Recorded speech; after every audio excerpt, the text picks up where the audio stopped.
Ұлттық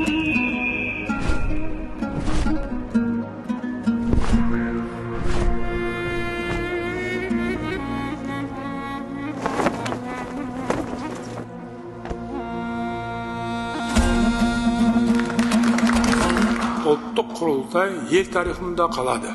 Біз аз ғана уақыт ішінде ауқымды жұмыс атқардық. Әділетті, қуатты, қауіпсіз әрі таза Қазақстанның іргесін бірге қаладық.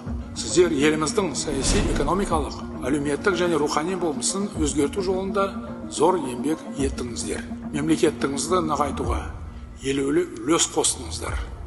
Алдағы уақытта да біз бірге ел игілігіне қызмет ете береміз деп сенемін. Бізді әлі де көп жұмыс күтіп тұр.